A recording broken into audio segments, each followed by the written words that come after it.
Toronto. VK on the beat. Check. I'm in Toronto where you wanna get the city love. I'm from Toronto where you wanna get the city love. I'm in Toronto like we wanna get the city love. My city love me back for my city love. Welcome to episode 1457 of Toronto Mic'd. Proudly brought to you by Great Lakes Brewery, a fiercely independent craft brewery who believes in supporting communities, good times, and brewing amazing beer. Order online for free local home delivery in the GTA. Palma Pasta. Enjoy the taste of fresh, homemade Italian pasta and entrees from Palma Pasta in Mississauga and Oakville. The Toronto Maple Leafs baseball team. The best baseball in the city, outside the Dome, with 8 championships since 1967. RecycleMyElectronics.ca. Committing to our planet's future means properly recycling our electronics of the past. The Advantaged Investor podcast from Raymond James Canada. Valuable perspective for Canadian investors who want to remain knowledgeable, informed, and focused on long-term success. And Ridley Funeral Home, pillars of the community since 1921. Today, making his return to Toronto Mic'd, is Rod Black. Yes. Mr. Black. Mr. 1457. Get that tattoo somewhere. 1457. You're How the you Cal doing? Ripken of... Good to see you, Michael. Can I call you Toronto Michael? Please call me Toronto. Call me anything. Just don't call me late for dinner. I haven't been here in I think a couple of years. Last time I was here was with what's his face? puss? That handsome guy. Yeah, Leo something. Zoolander. I miss him. Nice to be here. I didn't hit my head yet. I was going to bring my helmet. Look, if Leo doesn't hit his head, you shouldn't hit your head, right? Well, okay, so that was July 2022.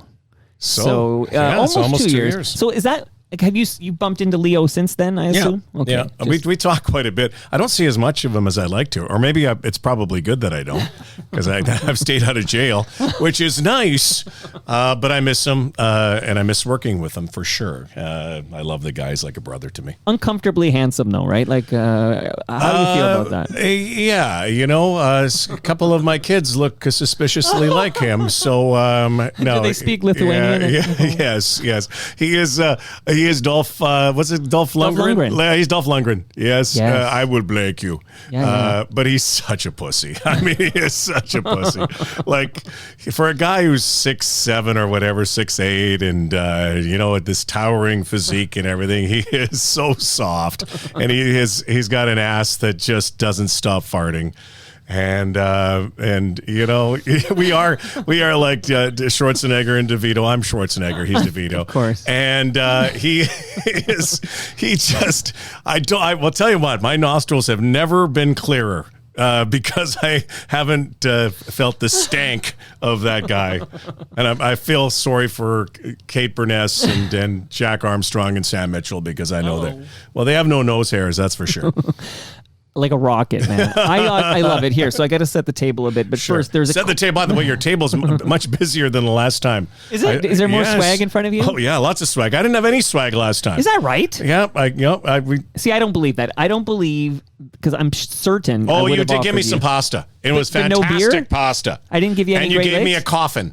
It was nice, because your funeral home. It was nice. Thanks for that. You're getting some more swag today, but love first, it. There should be a cold lager in front of you from Great Lakes. Okay. This is the one. Okay, so do we? Is it cold? Yeah. In front of the mic, So we get to drink so this is just like being a TSN. But right in front. Yeah. Like, there we go. This is just like being a TSN. This is what we do every time before we get on the air. We have a beer, or actually we do shooters. Jack loves his Great Lakes lager. Is that ever good? Yeah, it's good, right?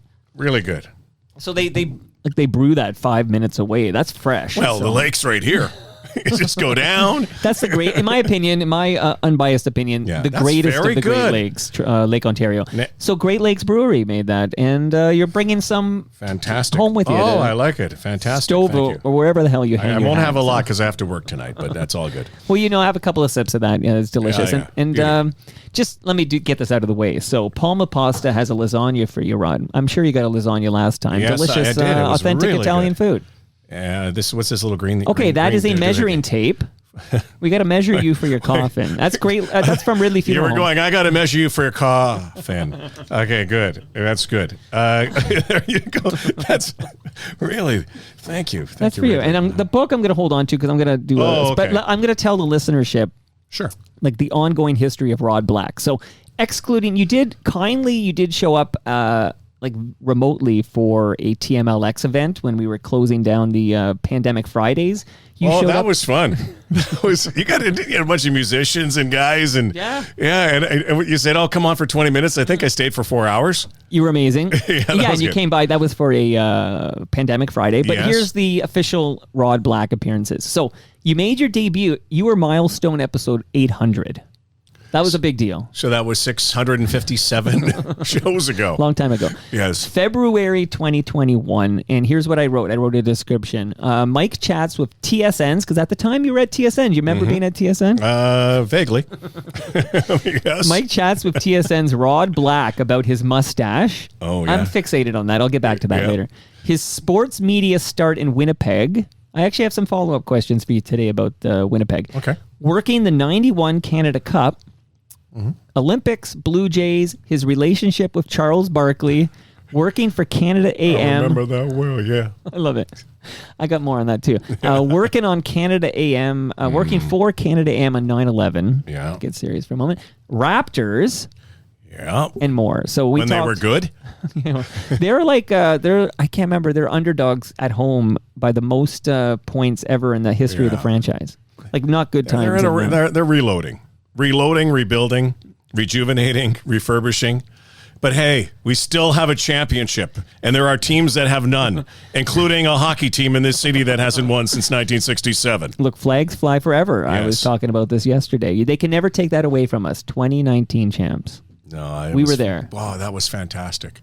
I think about it all the time. It seems, I know this sounds crazy. Yeah.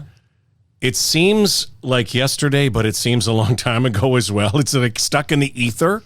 But I often have, I don't know if it's dreams about it. I kind of, go in this kind of matrix mode and go back to those days when we were watching this team. I would even say before they became champions and they were building to become a championship team. Then they got Kawhi Leonard. And I don't care what anybody says, we're not winning a championip without Kawhi Leonard. Who's saying that? There are people saying, no. Two things, three things. Yeah. If they don't have DeMar DeRozan, they never win a championship because they could never have traded for Kawhi Leonard. Right. If they don't have Kyle Lowry, who at the time, I never take credit for anything, but I'm going to take credit for calling him the GOAT, greatest Raptor of all time. Wow. If they don't have him, they don't win. Right. And they had the perfect coach in Nick Nurse at the time. And everything conspired. And plus, Kevin Durant got hurt. And they still, with Kawhi Leonard, would have been very difficult to beat the Golden State Warriors if Kevin Durant had been healthy. But there's my say.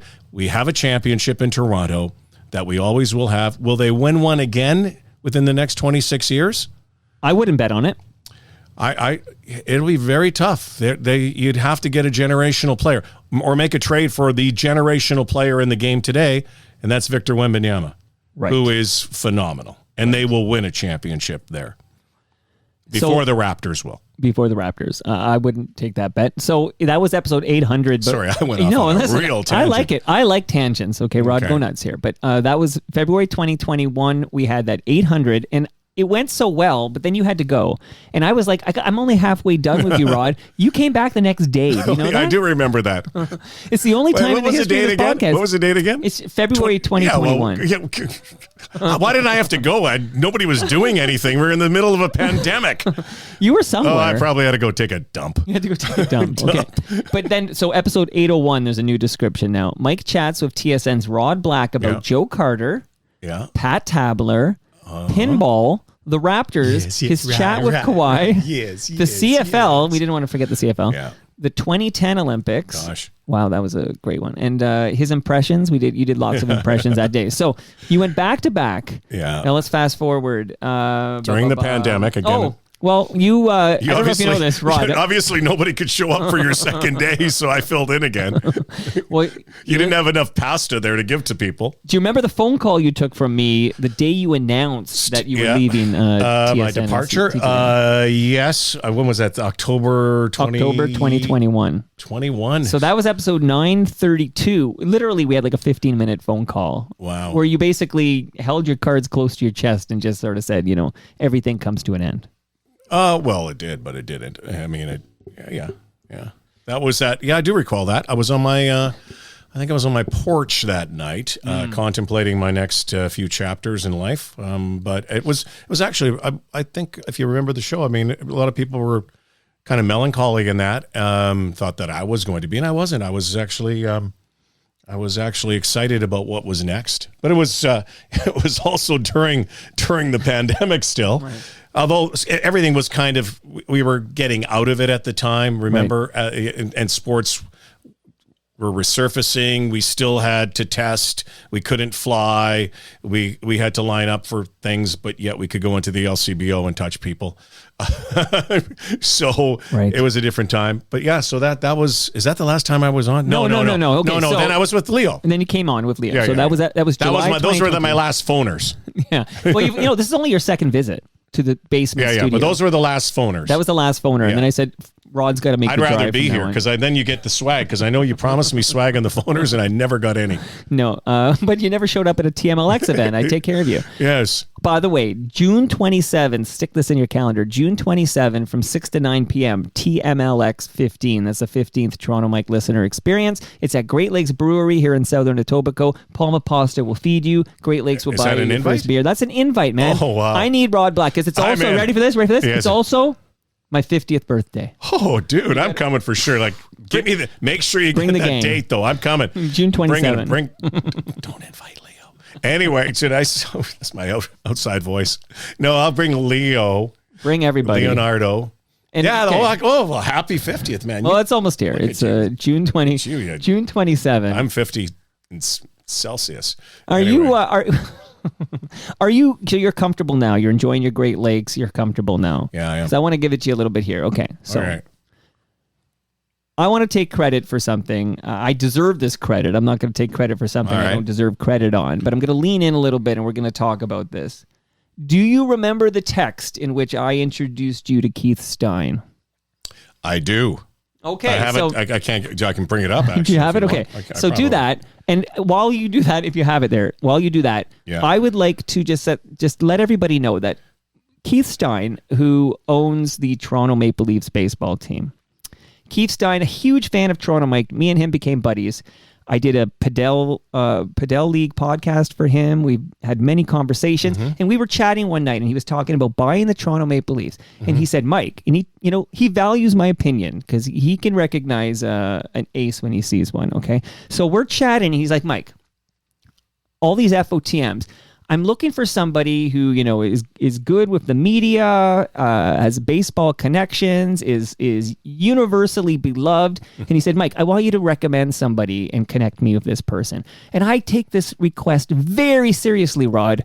I think about, there's hundreds and hundreds of FOTMs, but I have this strict criteria. Who am I looking for?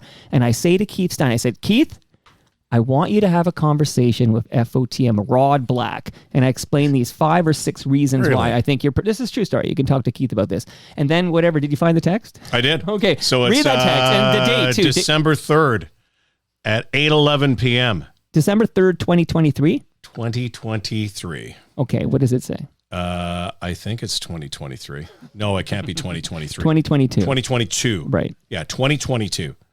I just had an awesome chat with Keith Stein. Thought I'd send you a note to say hi, and that I'm very glad I connected you too. So actually, you know what? That's the follow up. Okay. So that wasn't too far after that one, and the other one I think you sent to my DM, so I can't. Okay. So essentially, I sent a note to. So I said, Keith, the connector. Yeah. So just curious, do you remember me being the connector? I remember you being okay, Rod. I'm just gonna let you know. So does Keith not? No, Keith remembers. Yeah. Keith gives me full credit for this. I remember you. The original text said something about Keith Stein's interested in a baseball team. I thought you'd be perfect for it. Yada yada yada. Yeah. What you just said. Yeah. And I had met Keith years ago when he was with Magna. Yep. And I used to host events there, the Tiger Woods event, and they had some other golf events that were televised. And I met him through that, and I thought he was a really impressive guy, and I hadn't seen him in a couple of years. Right. But then when you did connect, it was a match made in heaven, baseball heaven maybe, because I really like the guy a lot, obviously, and I like Andreas Kloppenberg, who's also on the crew, and we have a bunch of other people, and I know what you're getting to is the fact that... Well, this is what I want you to tell us. Tell the listenership. That phone call led to Keith asking me to become part of the ownership for the Toronto Maple Leafs baseball team. Wow. And I hesitated for probably a millisecond, and I said, as you probably know, based on the fact that you talked to me 2 days in a row, and on my exit day at TSN, that I never say no to anything. I really don't. And so I said I couldn't. And I had been to a couple of Maple Leafs games, only 2, but I honestly had talked to Jack Dominico when he was alive. Right. Probably. It'd be wild if you talked to him after he died. 3 times. Yes, you're right. I've actually had some conversations Shout as well. out to Ridley Funeral Home. Yes, thank you. I've had a few conversations spiritually since that time. But I would say that Jack used to call all the time, and he called every member of the media if he got your number. He was relentless, tireless, pain in the ass, and I'm a network announcer at the time, and he's calling me with the Toronto Maple Leafs scores and intercounty baseball. Right. Rod, I just want to give you the score tonight. I'm sitting at my desk, and I wasn't really working that night. I was getting ready for the weekend show. I said, okay, Jack, well, I'll send it over to Lance Brown or Joe Tilley. I just called them. I said, oh, okay, well, I'm glad you got that, because I don't think it's getting on CTV. Anyway, went to a couple of games. Yeah. And now getting involved with this, having kids, one boy who's a professional baseball player, one who's knocking on the door and playing college baseball, seeing a lot of minor league parks, having a passion for baseball, coaching, playing at a high level when I was in Manitoba. All of these things maybe conspired. Plus, I probably just watched Field of Dreams again for the 100th time. I just thought, you know what? The romanticism in baseball is unlike any other. I love the game. As I do many other sports, but and to get involved in this was just a natural. I immediately said yes.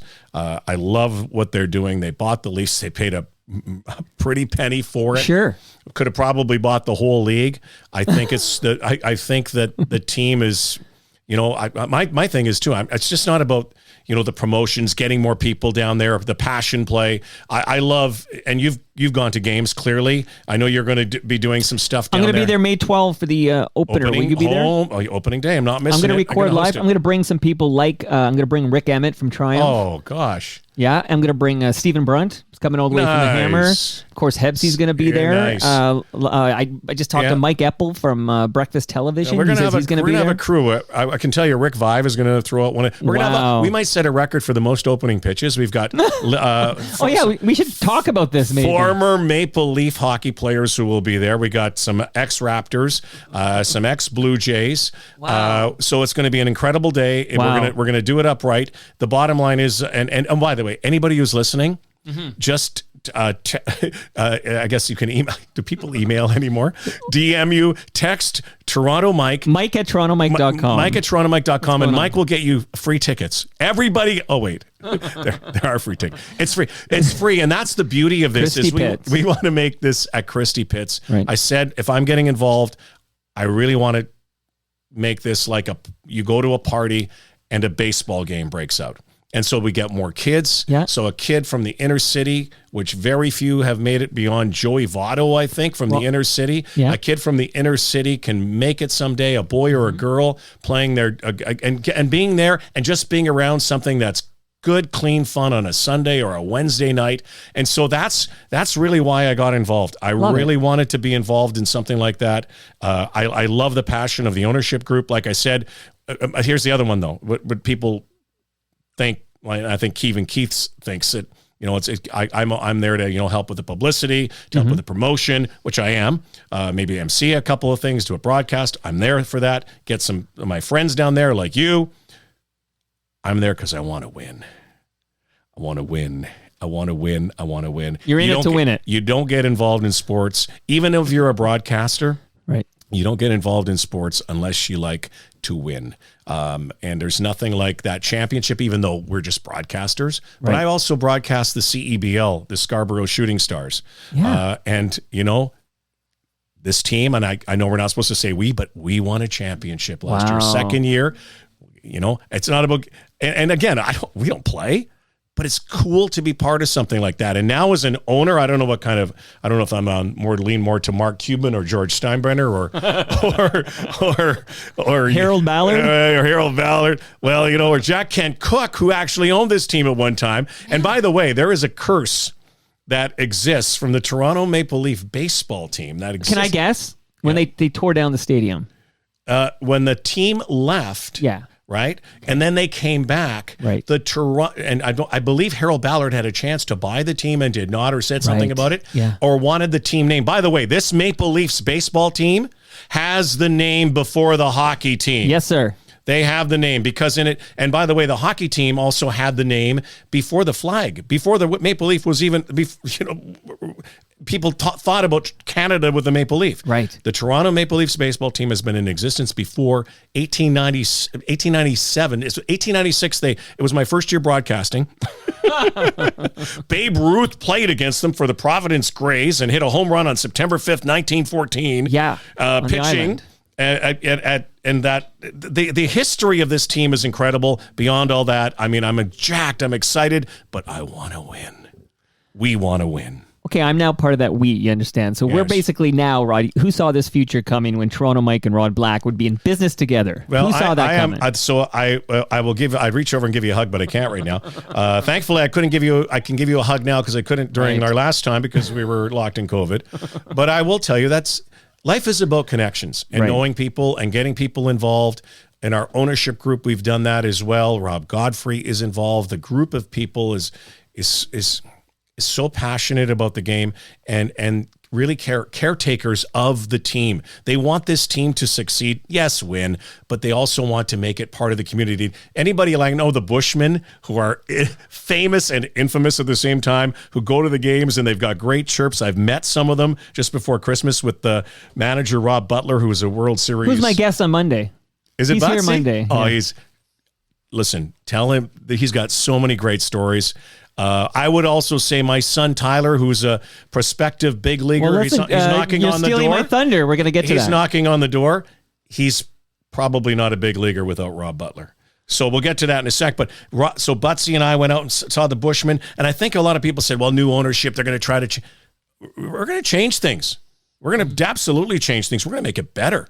We're going to get a better sound system in there. We're going to have great promotions, a lot of giveaways. We're going to bring the Savannah Bananas here, which are the carnival barnstorming baseball team. Right. Likely with Roger Clemens? Yeah. Is Roger Clemens involved? I didn't know that. He pitched for the Bananas did he? A couple of weeks ago. Oh, I didn't see that. Yeah. So Ryan Kellogg, who Rob Butler also coached years ago, is on the team. I don't think we're going to get them this year because they are suddenly so popular, but I do know we'll have them for next year. We're going to do things different. We're going to make it so much fun that every Sunday you do not want to miss it, and you're going to go home with a smile on your face, win or lose. But I'm going to tell you, we're going to win. Love it, Rod. Now, you probably have a copy, but there is actually underneath that, this is a wonderful book, The History of Toronto Maple Leafs Baseball. I do, and it's a great book. And here's another thing I think, I know secretly they got me involved. Because we're going to do a documentary on this team. Really? And we want to. Who's the director? Stu Stone? What's going on there? I don't know. I got to talk to Keith about that. We've talked to Scorsese. Well, ask him where the SCTV doc is. Christopher Nolan. Christopher Nolan's interested. We're not sure who's going to play. Peter Jackson. But we are going to do a doc on this, and not only this, but the IBL. The goal, I think, for all of us in the Intercounty Baseball League, it's an Ontario league, 9 teams, great caliber of baseball, former pros, aspiring pros, college players. The goal, I think, is to get this thing to a national level where we could have some national broadcasts perhaps at one point, and then also have a national championship with other senior baseball. Right. I played senior baseball in Manitoba, and then we did go to a Western Canadian. Let's get the IBL involved in that as well. Love it all so much. But now that you owe me large, Rod, okay, I have 3 requests. So here's what I got. Here's what I got to give you, Mike. Yeah, okay. lasagna? I have a Toronto Maple Leafs book. I have some pasta. I have a measuring tape to measure your coffin. I actually documented. So, Rod, I have 3 requests of you. You ready? I'm going to go 1, 2, 3. Ready? Okay. Okay. I don't know if since you owe me so large. I don't know if I should. Okay. Number 1. Yes. At some point, at his convenience, I would like the legendary Joe Carter on Toronto Mic'd. Oh, yeah, that'll happen. Okay, so wait, 1 for 1 here. So you're 1 for 1. So then what's going to happen on June 19th, okay, you are going to do your podcast at Glen Abbey Golf Club. Should I be taking a note here? Take a note. Luckily, I'm recording this. Take a note, and you will not only have Joe Carter on your show, you will have Dan Marino. Whoa. You will have Jeremy Roenick. Whoa. You will have Wendell Clark, probably, because he's this guy right here in the studio, Wendell Clark. Okay. Well, your studio will be Glen Abbey.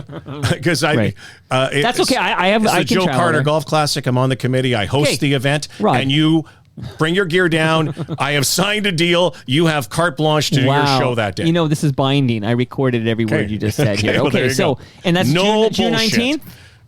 June 19th. Just before TMO. You can do it. You can also do it June 18th as well, or 19th. Okay, this is awesome. It's early in the morning, though. And you can promise me an audience one-on-one with the legendary Toronto Blue Jay Joe Carter. Yes. Okay. Yeah, absolutely. Rod. Touch them all. Okay, touch them all, Mike. I have 2 more requests. You'll never hit a bigger interview in your life. I'm just gonna play that clip and just over and over again. Okay. I can't wait. And when you have talked to Joe, ask him about the night that my oldest son was born. Just write that down. I won't tell you the story now. Tell him then. He's got a different version, but and my this is version. Tyler. Yeah. Okay. We'll get back to Tyler soon. Okay. This one's a longer one. This one might not be in person. I don't know. In fact, I'm watching March Madness and I'm seeing him. I'm wondering, will Charles Barkley ever do a Zoom or a call with Toronto Mike? I don't know. Mark, y'all.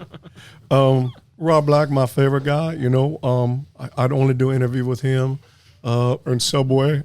Subway. But Toronto Mark. I know that Mark, whatever. I think that no. No, actually, you know what? I will tell you. That's a tall order. Here, I will tell you. No, half binding, 50%. Okay, 50%. So Charles could be at that golf event, which means then yes. Oh my goodness. Okay. So there's a chance, and if he doesn't, he usually comes in and plays some golf with me during the summer. Right. I will make sure. Maybe you two together. Could you imagine? I will travel somewhere. Yeah, Mike. I love you, man. I love you. He ain't coming out of this basement. Charles, man, I'm big in Canada. I'm big everywhere. I ain't coming to your basement. Could you imagine? I ain't gonna do an interview in your coffin.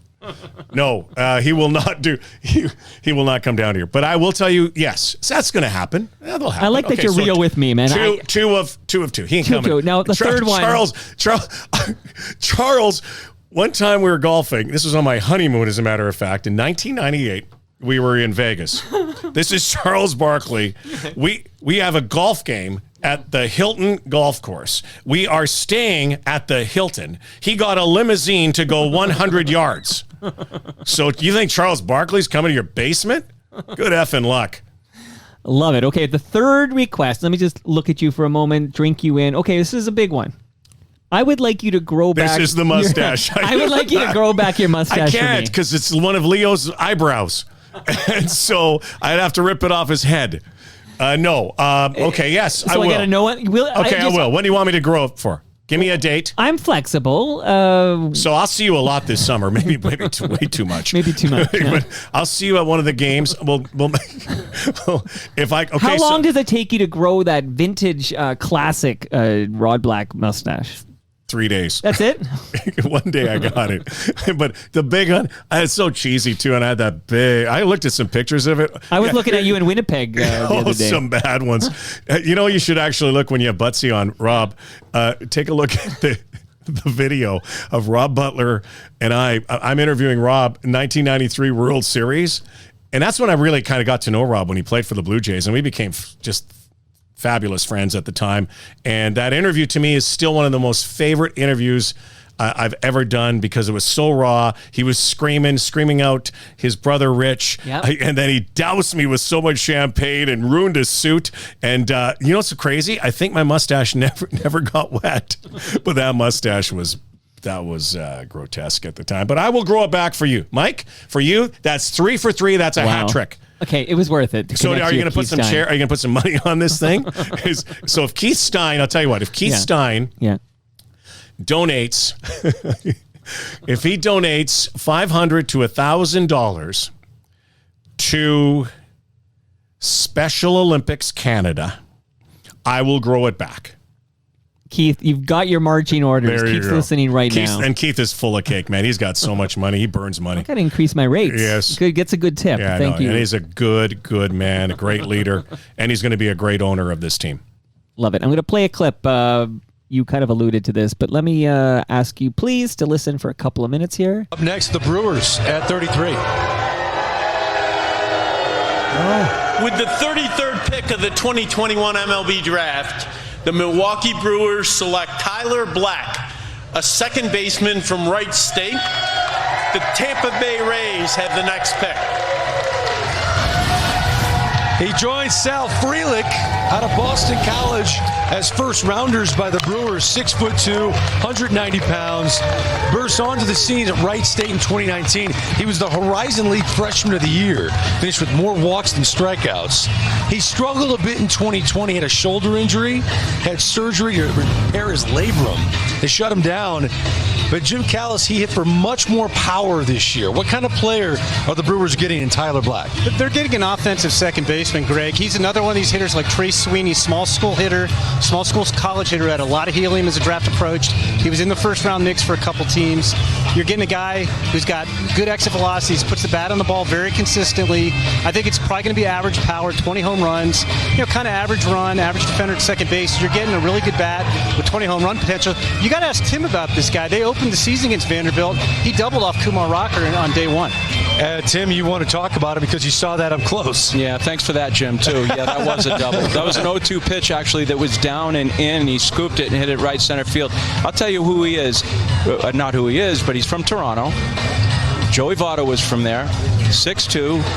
He's solid, plays second base, plays some third. There's a great story behind Tyler Black. This guy can really hit. The metrics and the numbers on him are really good. More walks than strikeouts, but he's a hitter that can hit for power. And in that regional against Tennessee and some of those other teams, he played so well and hit the ball so well. So you like the pick a lot. It's a good pick. All right, the Brewers take him at number 33. We have 3 picks left on day 1 of the MLB Draft, which continues live right after this. Yeah, that was a special day, boy. That was a special day. I'll give credit to Topper, who had this question, but I already had this question, Topper. Topper wrote, curious to know how his son's ball career, and we'll talk about both sons. So this is Tyler we're going to talk about, then we're going to talk about Brody, but curious to know how his son's ball career is going. First round draft pick in 21 by the Milwaukee Brewers. So congratulations to you, Rod. That's amazing. I know we talked about it briefly last time you were here, but now that we're in 2024, please talk to me about Tyler Black and his major league prospects. Well, I that clip is very prescient because that's exactly who he is and he's become. Although his position has kind of changed, he plays all over. So it's not like hockey where you get drafted and you get to the big leagues right away. It takes a while. It's a bit of a journey, and it still currently is for him, certainly because he got hurt the next year as well. He broke his scapula diving, made a great catch in South Bend, Indiana. I feel like that was happening when you were here with Leo. Yeah, he broke his scapula, so. But he recovered. Then he got to fall league and he was all healthy. And then, we go out to watch him in Arizona and he hits a double and he slides into second, breaks his thumb. So he had to have surgery on that. So you're going to get hurt. But we just came back from Arizona. My wife and I were down watching him at spring training. Big league camp for the first time. He's going to start the season with Nashville, it looks like. AAA. They, from what I read and hear, and I guess what my eyes see, as a dad, I everybody, as a parent, you think, well, obviously, but I'm, your kids should be here or this or that. But I'm pretty objective because I broadcast the sport at a high level, and I've been around great players like Joe Carter and Tony Gwynn and Hank Aaron and Pat Tabler and you down the list, and I've got to learn from them and see what kind of players are really good hitters. I have a feeling, if he stays healthy, that he's going to get there sooner or later, and it's a dream come true. The Brewers want him there. They got a lot of young players, and they're trying to put them into all these different positions, and they're trying to win another Central Division title. Ty probably could have played there last year, but he was the co-minor league player of the year last year on his team with Jackson Churio, who is this phenom as well. Wow. Who is actually going to start with the Brewers, but he's got an opportunity. He knows it. People always ask me, like, obviously my wife's a very good baseball player. But honestly, they say, well, does he, I mean, I have a feeling that Tyler, he just had that kind of passion that whatever sport he picked when he was a kid, he would have been doing what he is now. But baseball was just a love. I was doing the Jays games. He was always at the games. He talked to the players. He loved it, and then had to make a choice. He was a really good hockey player, made a choice at 13, 14. Had some great schooling from Rob Butler, as I mentioned, joining a travel team. Joe Bowen and I coached him when they were kids, and it was kind of weird. Joe's at third base and going around, and when he was coaching Tyler for a couple of years, holy Mackinac or holy else, something else. And then Rob Butler, and then he went to the Toronto Mets travel team, and again, just you progress. Again, you're in Canada. It's really hard to make people aware of where you are in the baseball ladder. Not many, even ask Joey Votto. I mean, people just kind of ignore Canadians because we're hockey players. Then he went, played St. Andrews College high school ball, but then he went to Wright State, got scholarship there, and it kind of changed him too. And then people started to believe in him. He believed in his game, and he is where he is. He's got a really good opportunity. It would be that draft day I remember so well. It was again during COVID. But I'm trying, because I have secondhand pride just sitting in the same room as you.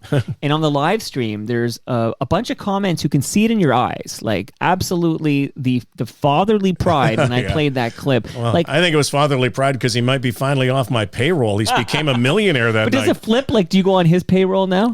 Yeah, no, I'm still paying for some of his shit. I don't know what it is, but no, he looks after his money, and he's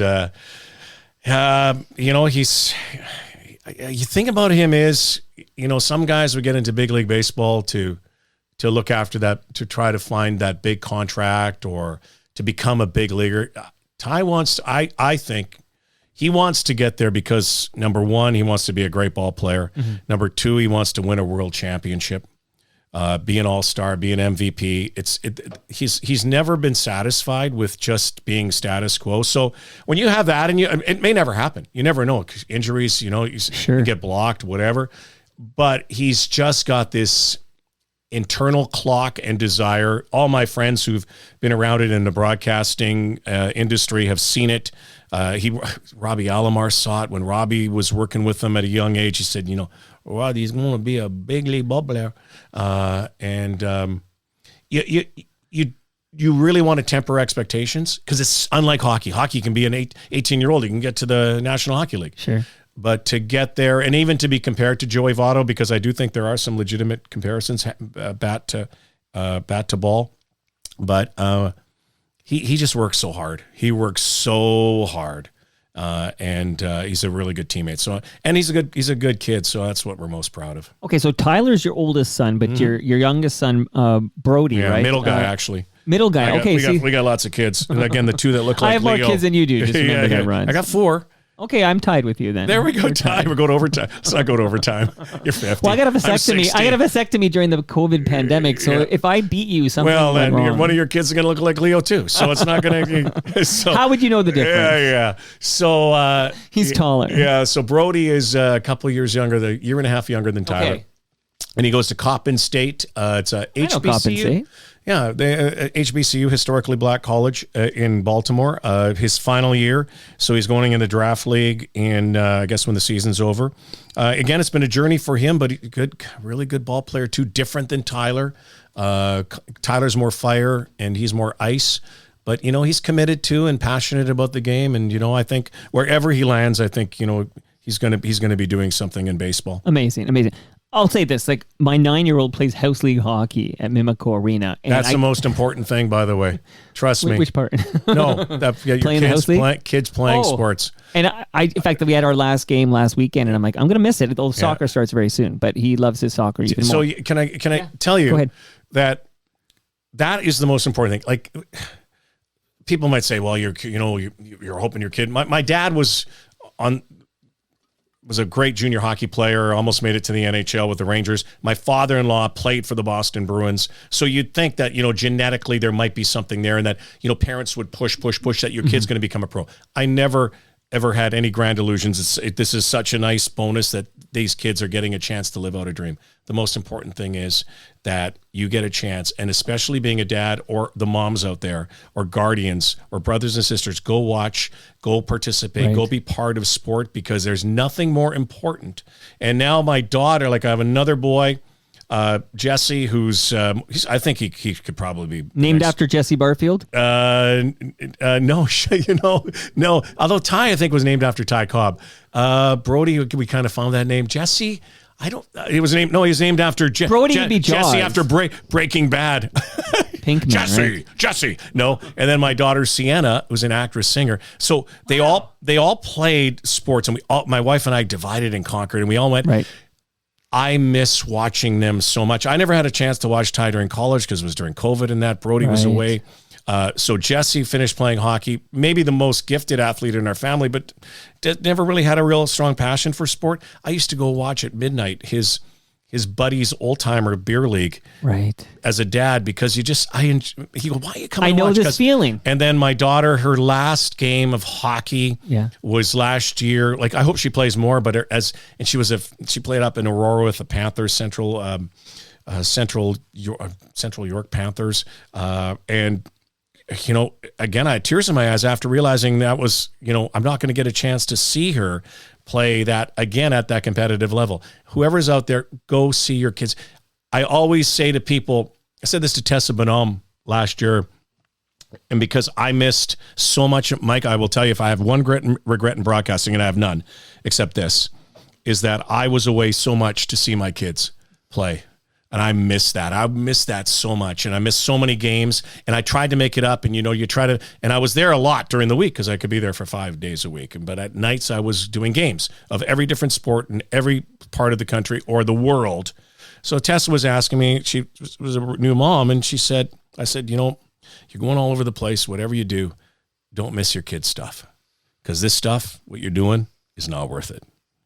It might be worth it. You may have to pay the bills, but there's other people. If you're good enough, they'll fill you in. Don't miss your kids' stuff. Great advice. And I brought up my 9-year-old playing house league because when he scores a goal, I celebrate like this is the golden goal at the 2010 Vancouver Olympics. I am so proud. I stand up. I can almost Do you cry. videotape it? No, I don't, because I'm watching it. So here's the but that's good. But take your eye, because phones now. I never had video. I played at high levels of every sport. Never had film. I didn't even have a Polaroid picture. I mean, nothing.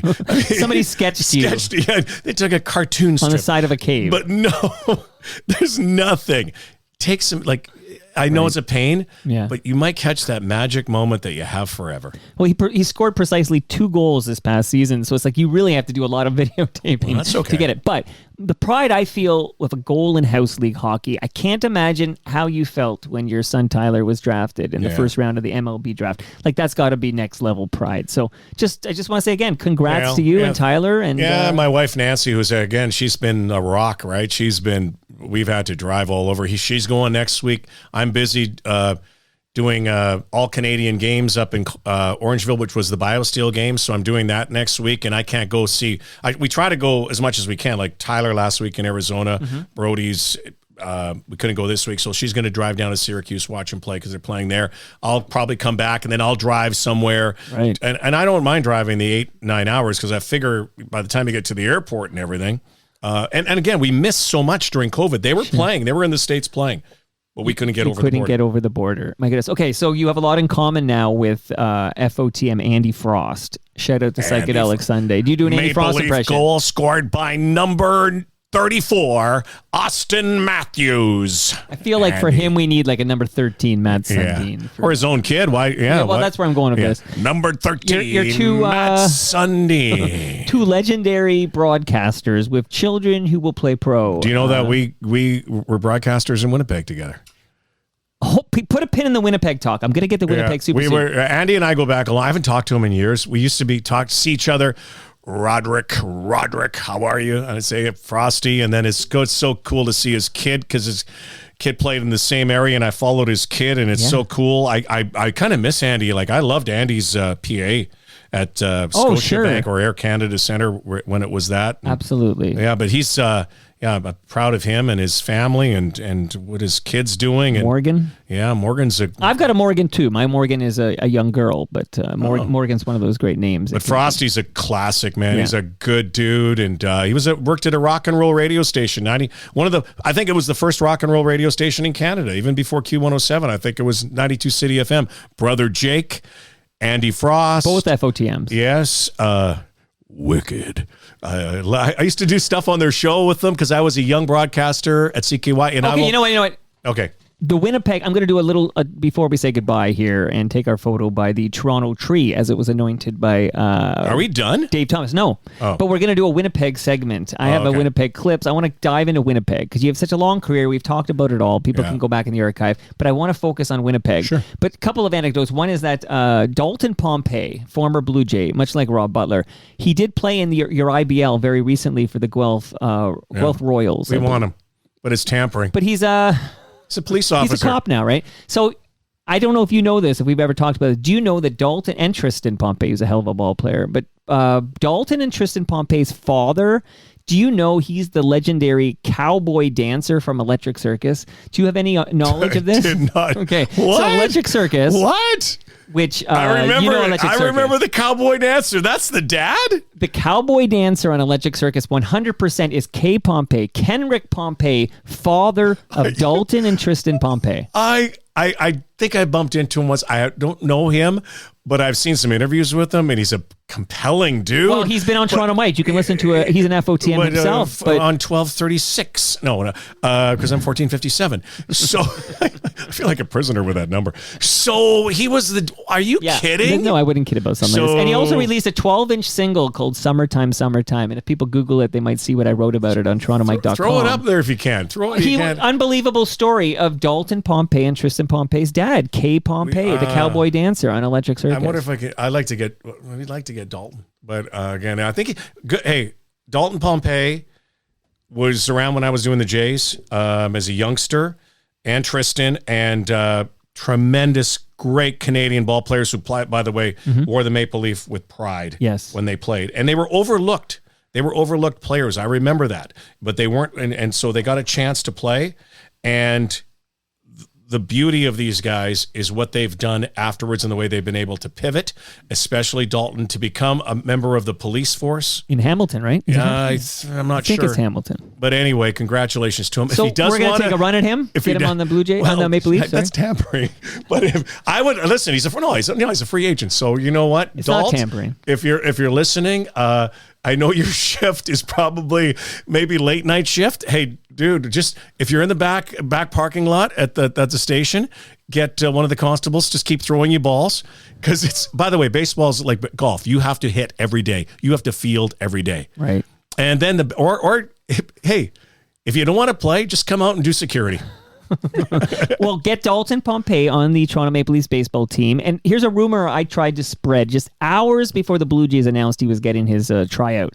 Joey Votto, Toronto Maple Leaf baseball player, because Joey Votto, clearly not done with baseball, wants to play. He wants to play at home, but until the Jays caved in, basically, and said, we'll give him a tryout, it didn't look like they were particularly interested. Which is ridiculous. Joey Votto should have been...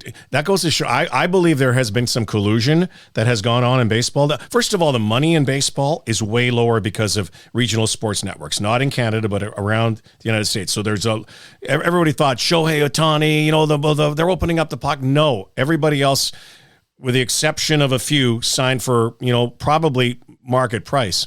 Joey Votto out there for a long time at that. First of all, nobody wanted to take the risk. Secondly, they were all waiting to get a fire sale on Joey. Joey Votto, you can record this right now, will be a Toronto Blue Jay this season. Joey Votto will be a contributor this season. He will spell Guerrero at first base occasionally. He's a guy who, with a bad bum shoulder last year, still hit 20 home runs or whatever it was. He can still hit. He has not lost that tool, even at 40. And here's what I love best about Joey Votto. He has become a personality. When I was doing the games, Joey was a really kind of reclusive kind of dude at the time, went through a lot of stuff in his life, had about a depression, and then just took off as a player. Mm-hmm. And now he's a future broadcaster, podcaster. He's a funny guy. I love the guy. I think he's exactly what the Toronto Blue Jays needed in the offseason, and I think everybody was waiting. I cannot believe that Cincinnati, if they could have got him for what the Blue Jays paid, wouldn't have brought him back. I'm with you 100%. The New York Yankees. Right. That field. I mean, a left-handed bat, Joey Votto is a Hall of Famer, a great Canadian, and probably grew up not too far from this basement. You're right. Etobicoke guy. And, best... Well, I mean, him and Larry Walker, 1A, 1B, best position players of all time this country's ever produced. And it's a no-brainer to me, but it does seem to me like Blue Jays management super hesitant to bring Joey on board. Joey had to phone them. Which, it's a Hall of Famer. Again, I think people are also thinking there's might be some buyer beware because he went through surgery. Is he going to be the same player? But and Father risk. Time, yeah, exactly. Father Time is undefeated. By the way, if for a couple million, even if it was $5 million, for what they spend on other players, or here's the other thing, so they get him for like $2 possible with another 2 added bonus. How about spending another 40, 50,000 and put your radio announcer on the road with the team? Like stop Ben Schulman. Yeah, like for one, like even though I'm a Brewer fan now, I guess. I don't know. I'm well, never that's really a great question. So I'm a Blue Jay guy. Cheer for both? Yeah, I cheer for everybody. I cheer for great players. Okay. But I also like to see that because I was the host and I was the announcer for a long time, was the host when they won the World Series in 92, 93. I have a Blue Jay tattoo on my heart. But, like the last few years, even though they've been climbing, I have a lot of respect for Mark Shapiro. I really do. But they've been climbing and climbing. I'm not sure how much respect I have for the parent company that owns the team. But will tell you, the parent company who's, by the way, refurbished the inside of the stadium, which looks fantastic, but needs statues outside to honor the great players like Joe Carter and Robbie Alomar and Roy Halladay and maybe even Joey Votto someday. Instead, their statue is of... Edward, is it Ted? Ted Rogers is out there. Yeah. Oh, listen. So much. By the way, we may not have baseball if it wasn't for the Rogers family. But what you're saying there, look outside the Scotiabank Arena and you see there's Matt's there. The history. Yeah, you see everybody's there. Bauer's there. All these guys. Wendell Clark. Wendell. Sure. But you could do that. You can do that in Toronto. And by the way, Toronto's a great baseball city. They fill that dome. I would argue that, so 81 games. So go for the Toronto Maple Leafs, have 41 regular season games at 20,000, 81 games averaging 35 to 40,000. Tell me who makes more money. And the first statue should be of future FOTM Joe Carter. He's one of my best friends. He's one of my best friends. But I would even say the first maybe statue could be Dave Steve. George Bell, Dave Steve. I would even go even further, honor someone like Doug Alt from that opening day, and that, and bring that history back, and then Dave Steve and George Bell, that whole outfield, Barfield, Mosby, Robbie Alomar. I know that he's persona non grata. He's not going to be there, but Roy Halladay, obviously, right. Joe Carter jumping up and down, Jose Bautista. That bat flip's going to be there someday. Get Johnny Olerud. There's so many. So many iconic. And then you could do Carlos Delgado, of course. By the way, Carlos Delgado, in my mind, still one of the greatest Blue Jays, should be in the Hall of Fame. Yeah. Somebody asked me the other day, who are the greatest Blue Jays. It's hard to put pitchers with hitters. But the all-time greatest Blue Jay, without a doubt, is Robbie Alomar. Correct. And I'm going to say, even though people would say Joe Carter, and I love Joe again, I'm not putting him there yet because I would probably put Carlos Delgado there. Yep. With the amount of home runs, with what he did on a crap team at times. And a crappy uniform. Don't even get. I was doing games at that time, and I really had to bite my lip. He was done dirty that by logo. That logo was terrible. Right. Joe's certainly in the up there. Paul Molitor's one.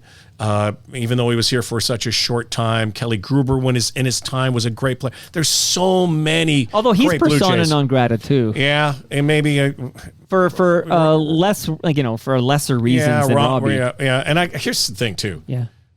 I hate to say it, but it shouldn't be how you get along with people in the media or what you do. It should be about what goes on the diamond.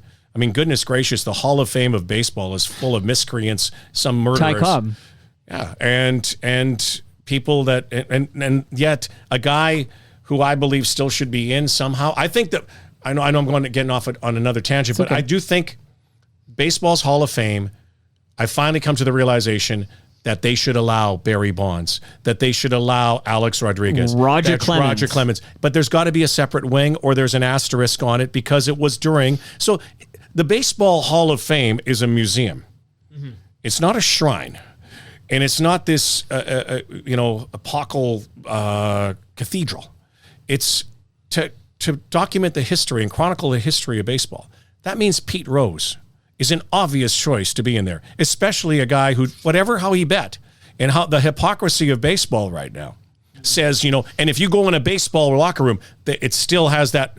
You walk outside, well, you the can't Shohei bet Ohtani story's breaking this week. By the way, there's a lot to that. I mean, again, baseball can't put its head in the sand here because you know what's happened.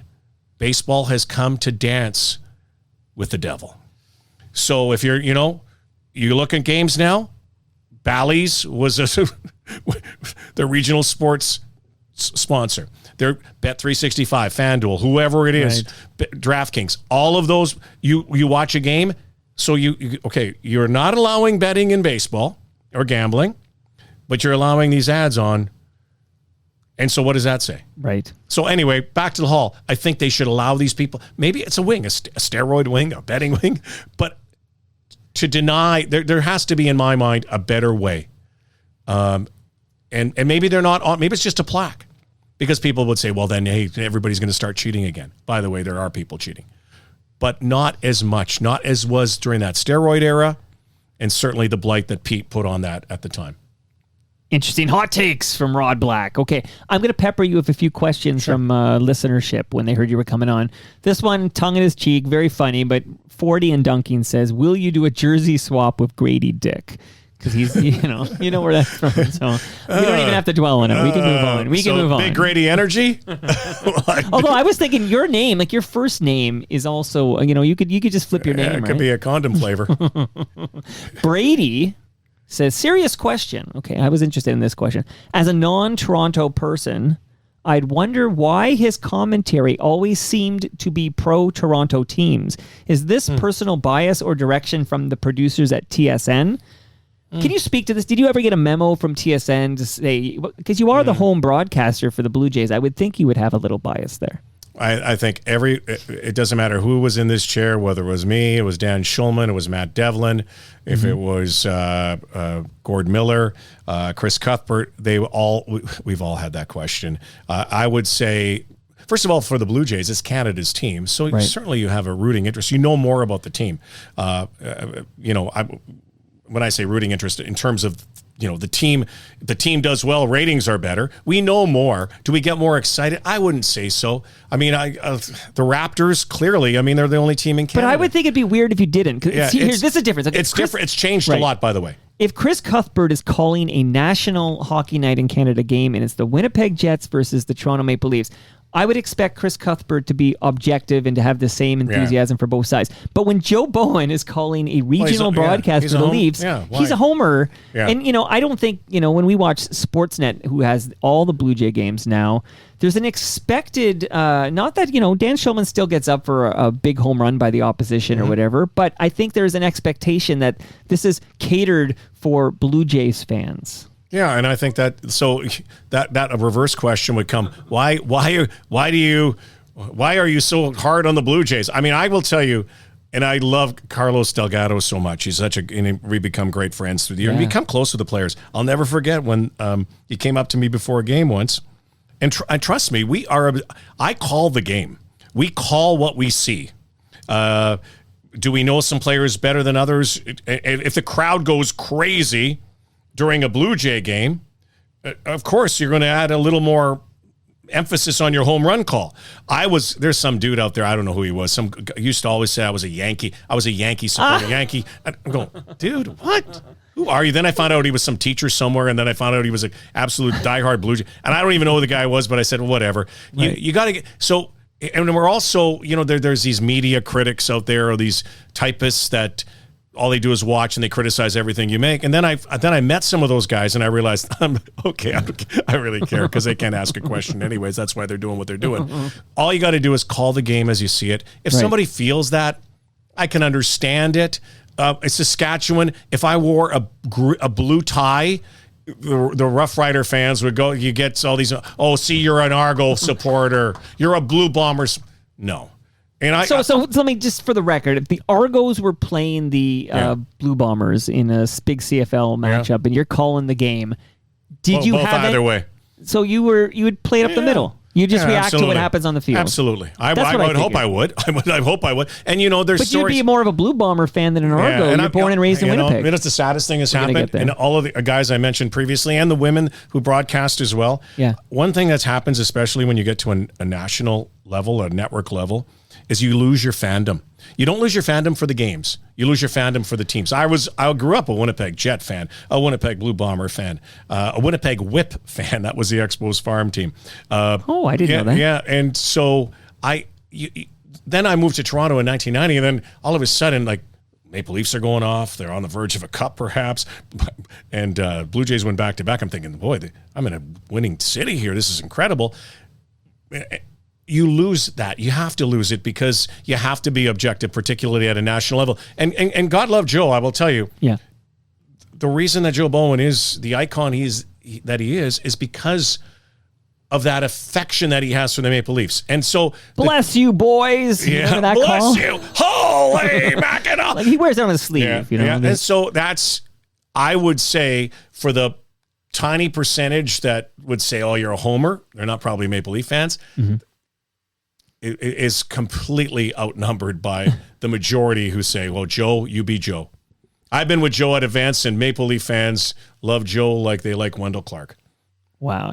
And Joe politely declined his invitation to come on Toronto Mike, saying he doesn't do podcasts. So if you ever hear of Joe Bowen doing another podcast, let me know, because Joe said that? Joe Bowen said that to me. Joe can't get out of his cave, because he's probably, if you asked him, he's probably either doing a game that night, or the Notre Dame Fighting Irish or the Green Bay Packers are playing. Joe's a really good dude. Well, we'll work on him. How about that? Put that into rule number 4. I love it. Mike Hanifin. Do you know the name Mike Hanifin? Yeah, why? Mike Hanifin is a broadcaster. He was a broadcaster. Now he's retired in I worked with British Mike Columbia. a little bit. So Mike writes, it's going to take a bit of catch-up on the podcasts, as I've been busy, and I'm trying to watch Jays games, NCAA, etc., but I will get to them, especially Dan O'Toole. Please say hi to Rod Black for me. It doesn't have to be on air, but please say hi. We had lots of fun back in the day, so Mike just wants to say hi. I remember, when I was... He was at 2 places, CFRB and CFNY. He was actually... And I used to see him a lot. Nice guy. Really good guy. Nice good guy. Broadcaster. So hello, Mike. I think he's the official scorekeeper for the Vancouver Canadians. Yeah, and unfortunately became a serial killer. But Mike, no. He's a good dude. Good dude. Allegedly, I have to throw that in. Yeah. I don't. Or Lauren Harnickman tells me I'm going to get sued or whatever. By the way, were you have friendly? Have you been sued yet? I've had a couple of close calls, but I do have several lawyers on speed dial. Let's try to get sued today. Let's try it. Were you friendly with Dan O'Toole at TSN? Casual. I will tell you. So this is, I'm sure, even Dan. Is Dan on your show, or was on? He was on my show. He's been on twice, but he was on as recently as Tuesday. Oh, nice. Yeah, really good guy. To talk about everything. He opened up about everything. Yeah. He's become so... Yeah, obviously, I think his departure was sad and, troubling, I think, for sure, for him. And I even think for the network at the time. But I would say for Dan, really good guy, funny guy. I bump into people like... I'm sure he would say it. when they ask about your colleagues, unless you directly work with them, like people ask me all the time about some anchor. I really don't know them. No, like if I ask you about Joe Carter or Pat Tabler or these guys, you can talk about that. Or Leo Redens. And I really wasn't at the network very much. I was always at a remote. When I was in studio more, you get to see the camera people, the real hard workers, the directors, producers, and camera people, and you get to bump into them in hallways. I remember I used to bump into even Duffy for a while. I really didn't know James for a long time. Then we started hanging out more at bigger events. He's a sweetheart. Yeah, he's a great guy. A great broadcaster, great guy. But you don't really, I don't chum with any, even like probably Leo. I don't really, very few of us in the broadcast industry, maybe Dan and Jay, because they were so tight, but very few are like best buddies because I think, we work with each other so much that we probably couldn't stand each other. You need a break. Exactly. I love this question. Okay. Now you're comfortable here. We're really, should I start recording now? Okay. So Scott Lowe, did Rod Black used to date Gabriella Sabatini? No, I did not. Is there a rumor out there about? She was a babe, right? No, I'm not sure she's still a babe. No, but I did not. No, you got to get a friend. Where do you think that comes from? I became a good friend because I was doing tennis. Because you were friends? Yeah, I was doing tennis. Okay, and she was attractive. You're attractive. People try to put you together. Yeah, no. Okay. I dated Leo Routens. That's absolutely true. Love it. Okay. So we're going to go back to Winnipeg for a little bit before we say goodbye. But I would love to give you a little bit of advice, Mr. Black. You have some investments. I'm sure you're already spending Tyler's money. So you probably have somebody who manages your financial investments, or maybe you're doing it yourself. What do I know? That's private business, Mike. Don't even ask him. But regardless, the advantaged Elon Musk investor handles my stuff. You're in trouble, buddy. It's going to be all crypto. It'll be all crypto by the end of the night. Yes. Crypto. Did you ever buy any crypto? No. I didn't understand it, so I stayed out of it. I still don't understand it, and I know of a lot of athletes who got their contracts, including one of the most famous on the planet, Tom Brady, who had a ton of his money deferred to Bitcoin. Because his wife made all the real money. Yeah, exactly. But I am going to recommend a podcast for you. It is hosted by Chris Cooksey at Raymond James Canada. It is full of good advice, best practices, good investment advice. It is called The Advantaged, with a D, The Advantaged Investor podcast from Raymond James Canada. So you're going to subscribe to that, Mr. Black. Did you like that Simpsons Martha episode? Stewart also did some of my bookkeeping. Shout out to Snoop Dogg. Yes. Wasn't Snoop Dogg was trying to buy the Ottawa Senators? Yeah. Right? Well, great. You know who was part of that bid? My good friend and my client, Donovan Bailey, was part of that bid. Oh. So Donovan Bailey was part of the bid. Yeah. They didn't get the team. He's a good man. But Donovan records his podcast here and has become a dear friend. In fact, he took me I can't afford to go to fancy restaurants, Rod. Okay, I go to Palma Pasta. Okay, that's where I go. But Donovan took me to a fancy place not far from Sherway Gardens, and it turned out the sommelier there is Joey Votto's mom. Correct. Via Allegro. And yes, sir. Okay, so I'm there now. It's my son Tyler's favorite restaurant. I think it's because Wendy Votto works there. Probably. But can I give you another fun fact? This is a fun fact. Laura Dykin. You know Laura Dykin. Yeah. Her husband works there. Oh, you know what? He came up to me one time. I remember that. I love that place. Everything's connected. Well, Muhammad owns that place. If they're not sponsors, they're sponsors now. Via Allegro. Close to Sherway Gardens. Huge wine cellar. Best sommelier in Canada. Like, I don't belong there. I'm dressed like this in my Toronto. I'm dressed like I dress, and I'm in there, and I'm like, I can't even afford to be in this place. But Donovan paid. So Donovan he was the world's fastest man. Now he's the world's fastest spender and drinker. Yes, he loves his wine. He loves his wine. So we're there, and then I'm talking to Joey Votto's mom, and she's talking about how this is about not pre-pandemic, but a few years ago. And she's talking about how badly her son wants to finish his career at the Toronto Blue Jays. Like, we're having a long chat about this. I think she told me that one time. Yeah, she said Blue Jays management at the time had zero interest. So that's why I started the rumor, Joey Votto, Toronto Maple Leaf. Yeah, well, I've been talking. I thought they should have made the move years ago before Vladdy moved to first base. It just made sense. There's some things that are deigned to be Joey Votto in Toronto, but I bet you Alex Anthopoulos would have done it. Yes, I think he would have. Okay, and again, the Blue Jays it's going to be a really difficult season because the Yankees are good, Orioles are good, Yeah, everybody Rays got are better. good. I don't feel like we're better today than we were I think the a Blue year Jays ago. are marginally, well, with Votto, if he goes off, they're marginally better. They're pitching. So last year they were all pitch, no hit. This year they're going to probably be more hit, no pitch. Okay, but Chappie's gone. Like I mean, I don't see them as a better team today than they were a year ago. And they're going to have a nicer stadium. And at the end, and they're going to have to make some really big decisions soon because they got some big contracts that they're going to have to sign. Oh, yeah. Will it be? And by the way, let's get Vladdy some and perspective. Bobichet? Nicer stadium. Okay, so they changed the angle of the seats, Yeah, it's right? a baseball stadium now. Yes, and this is great for all of us, except for years I've been going to the Dome, and I will tell you, maybe it's because I'm an idiot, Rod, but I never had a moment where I'm like, what a shitty angle this seat is at. Like, I guess I just don't know what I'm missing. I was born blind, right? You've been to so many baseball stadiums. Well, I will tell you, so many people bash, I still call it Skydome. Yeah, go ahead. So many people bash that place, but they don't bash it when that roof opens on a beautiful starlit night and you're looking down from the top. It's a special place. It's got history, and they've really polished it and massaged it. Mm-hmm. There's lipstick on that pig. Yeah, there is. And is it a concrete big concrete mammoth structure that they don't make anymore? Yeah. And we can go to the game on a rainy blizzard day and not worry about whether... We would not have won a World Series without that dome. Right. And it comes back to your business partner, Mr. Godfrey's father, who was big on that dome pursuit back I in the remember day. in 92. See what a small world it is? Look at your good segue guy. 1992 World Series, first two games in Atlanta. We came back, games 3 and game 4. Yep. And I'm hosting. And I had this idea, and it was a terrible night out. It was in October, obviously. Yeah.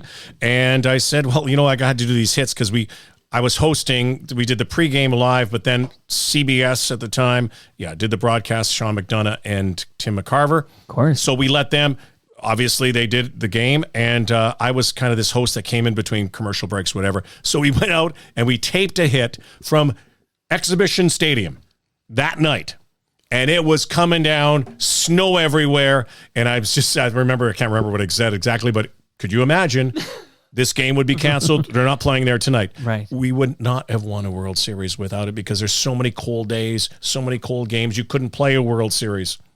Yeah, little did they know climate change would take care of all of this. Yes. Except for today.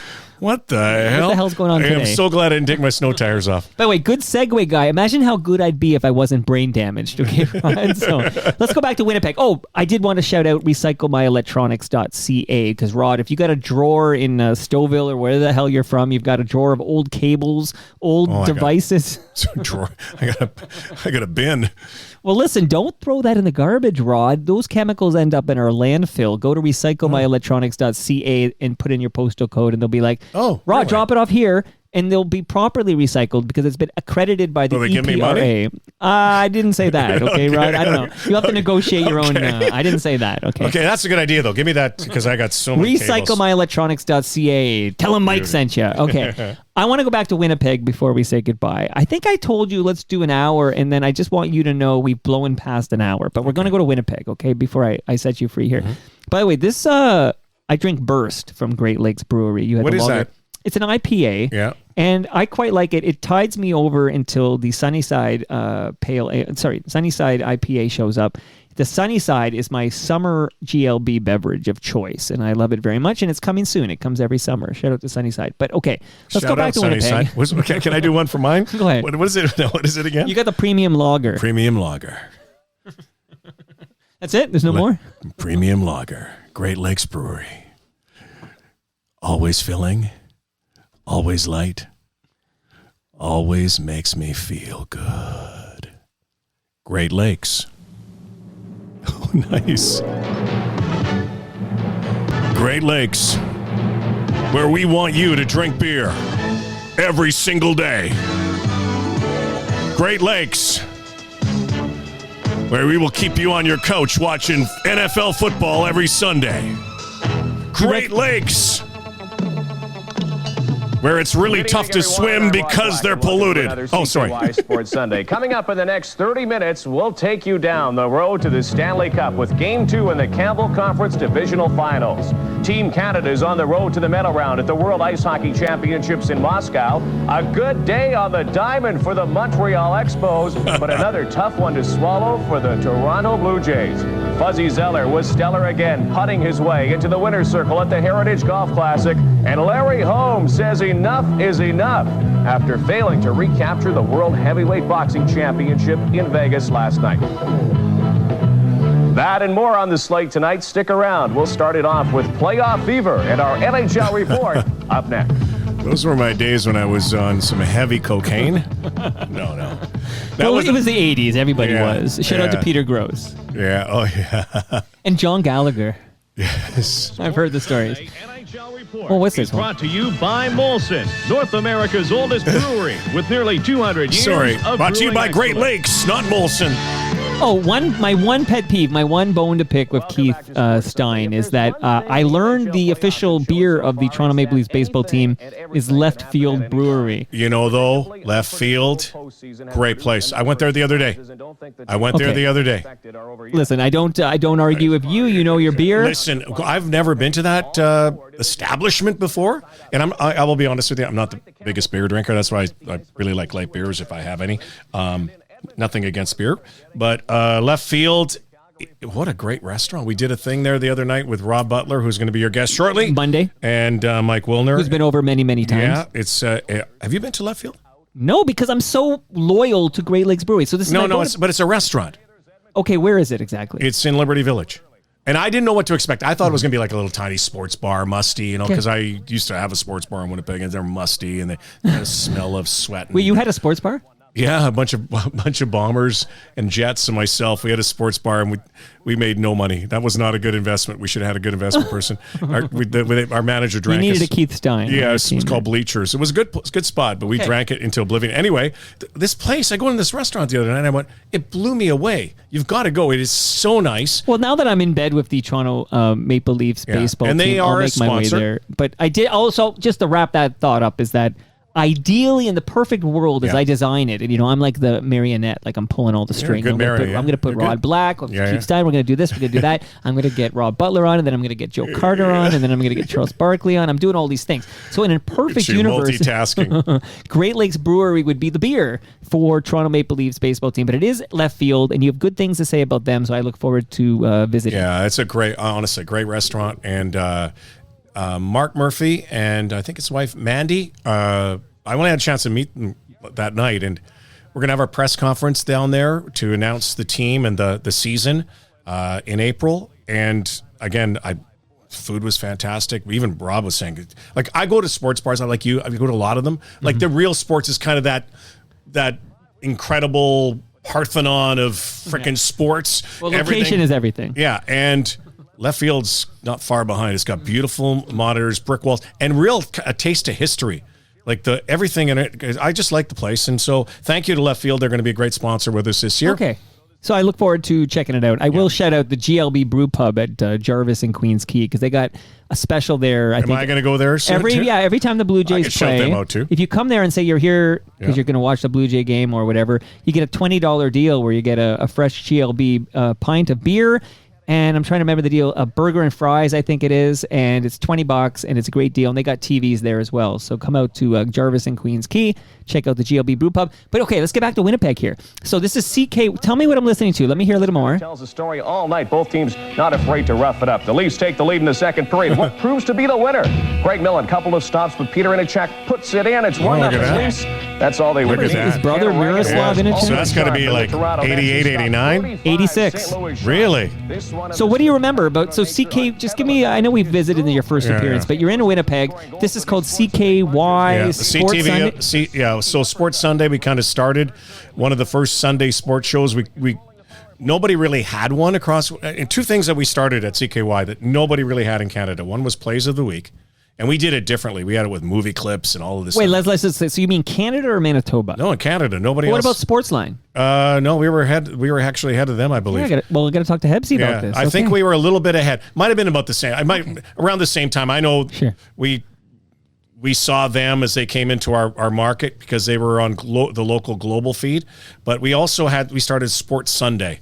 It was really modeled after both plays of the weekend. Sports Sunday were modeled after George Michael's Sports Machine. I used to watch that. Love that show. I grew up. I was a big fan, and George was hilarious, and he was kind of like, to me. Just thinking about it, it was like it was kind of a mentor to me. I'd never met the dude, but if I probably mimicked anybody, I wouldn't say delivery, but the way they broadcast is probably because the guy had no notes. He didn't type anything out, and so he would just do play by play, like he would just.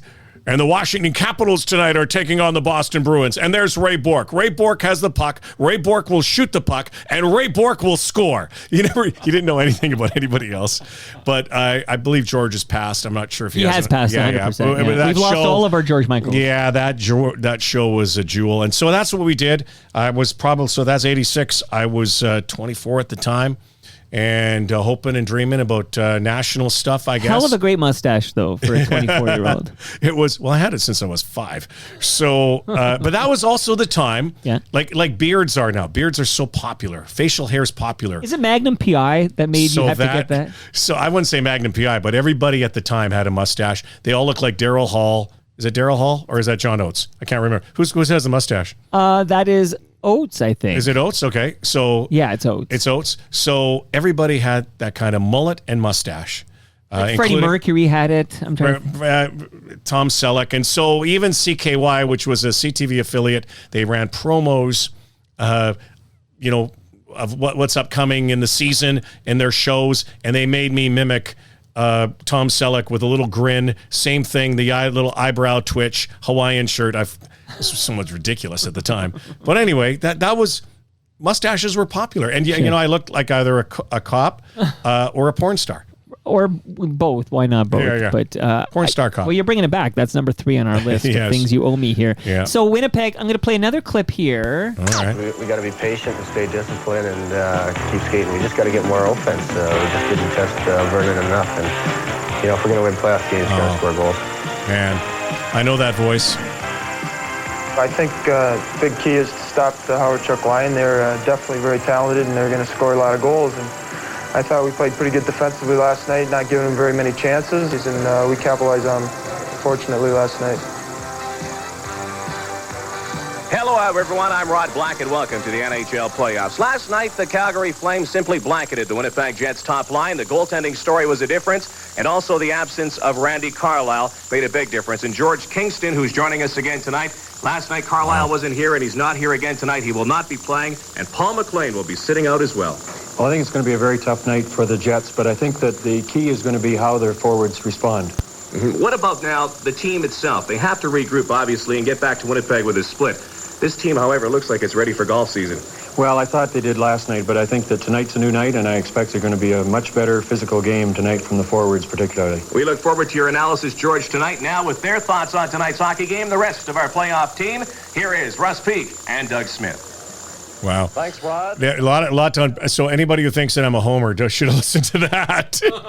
Ready for the golf. I think I got some grief. John Ferguson was a GM at the time of that team, I believe. What are you talking about? But the first voice you heard brings a tear to my eye because it's Dale Hawerchuk, and became a dear friend. I got into the business in his rookie year.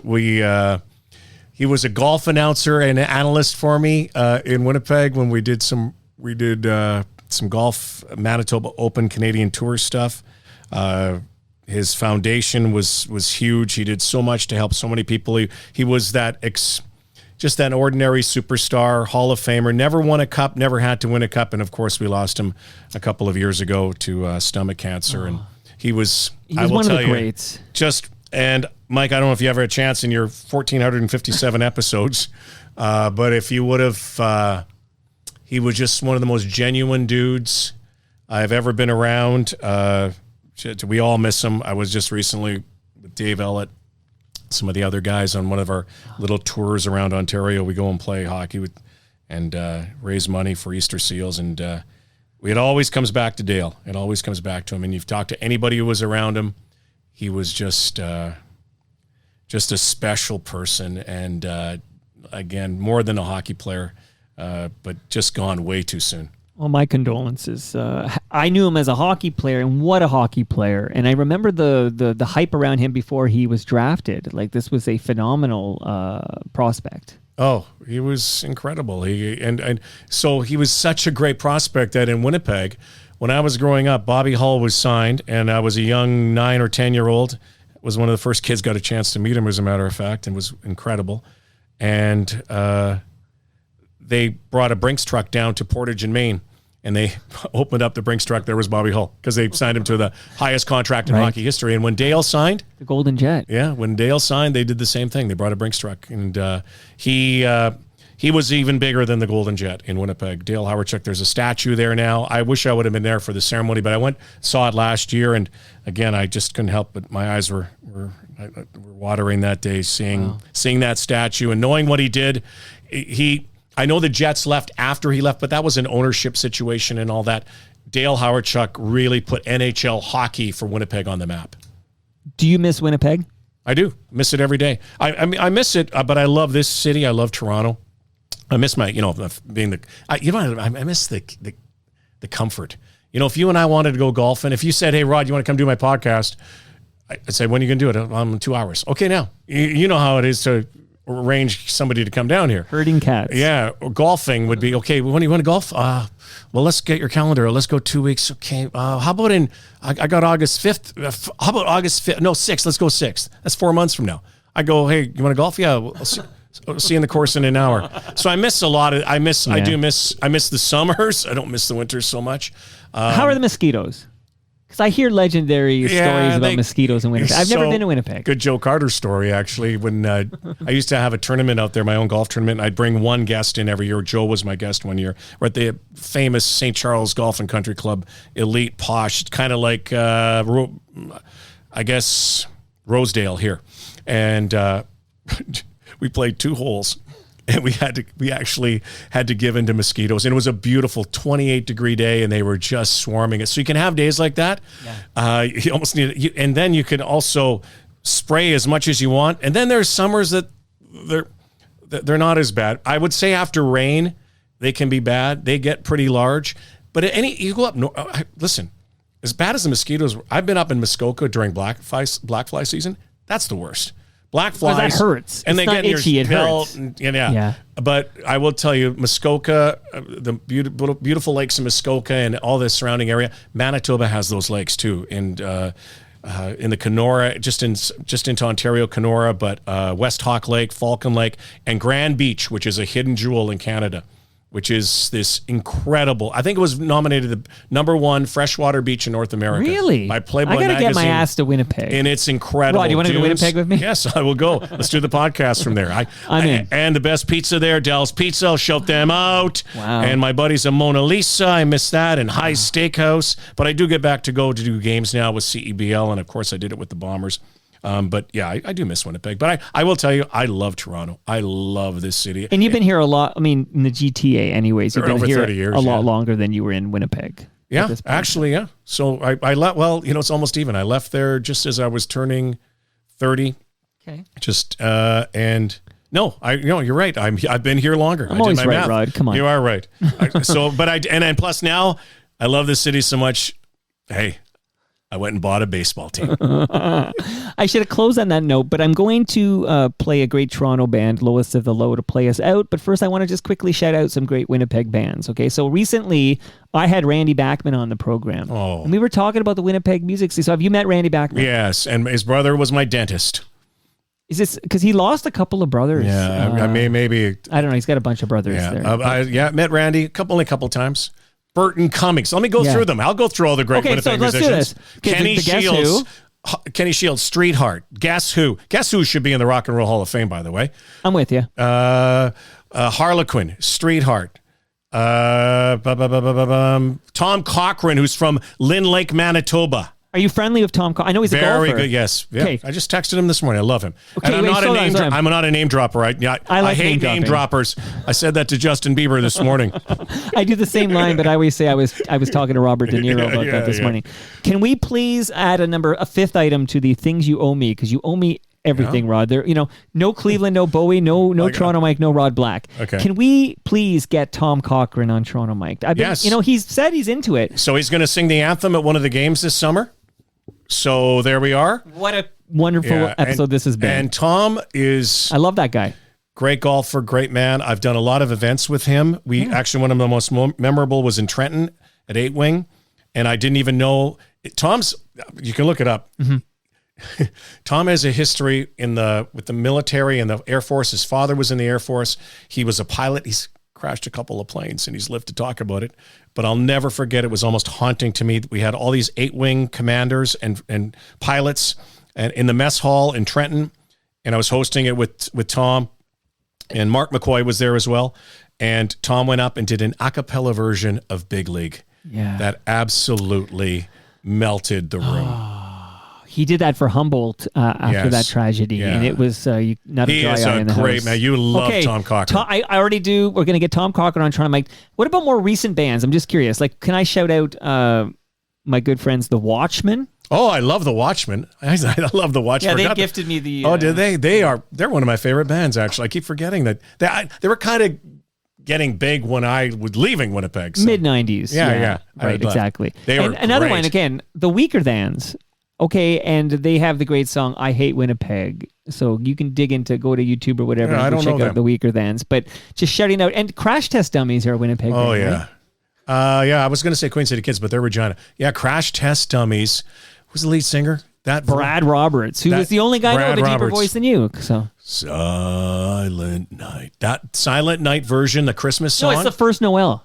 Oh, First Noel. You're right. Sorry. Come on, I know my Crash Test Dummies. They're FOTMs. He was that. And what's their most famous song? I should know it. Oh, they have a few, but they have the and Superman song. Oh, Superman song. One of my favorut songs. You want to try to sing it with Brad Roberts' voice? Never made any See, not money. deep enough. You got to go deeper. Blaming his Solomon Grundy. Sometimes I just feel I can't do it. Yeah. But dude, I got to tell you this: because now we're in business together, you're gonna have to make more frequent Toronto Mike appearances. Absolutely, from the park. Can't wait. I'll be there May 12th. May 12th. Anybody in the Toronto area, come out. You got free tickets on me. I might even buy you. No, they're on me, Rod. Yeah, exactly. And it's going to be a fantastic season. We're going to win a championship, and you will not be disappointed. Bring your family, bring your kids, bring your relatives, bring your mother-in-law even. Actually, it's Mother's Day, so you should bring your... and Mother's Day is going to be fun. I told Keith we should give out pink roses to all the mothers. I think we're going to have some special things for the moms. We're going to give every mother a brand new card. Mother's Day card. Oh my goodness gracious. Thank you, Rod Black. You're on your way to the FOTM Hall of Fame if you keep playing these cards right. And if you deliver on those 5 items I've assigned to you, I'm going to put you straight into the... Is it June 27 again? June 27, 6 to 9 p.m. Sure. I recorded that, Yeah. And where is that again? Great Lakes Brewery. Oh, it is? Okay. It's not in your Southern backyard. Etobicoke. No, it's not in my backyard. Because I ain't coming to your backyard. No, it's Charles Barkley might come to actually Great Lakes Brewery. I can't believe Charles won't come into the basement. He's too big for that, too good for that. I'm going to have to go to him. But you tell me where he is and I'll be there. Okay, that's where we are with Charles Barkley. We're going to get Charles Barkley on Toronto Mike. Yes, sir. That'll happen. It'll happen, Mark, I'm telling you. And that brings us to the end of our 1,457th show. 1457, ladies and gentlemen. You can follow me on the year I was born. Goal scored by number 13, Matt Sundin. You can follow me on Twitter and Blue Sky. I'm at Toronto Mike.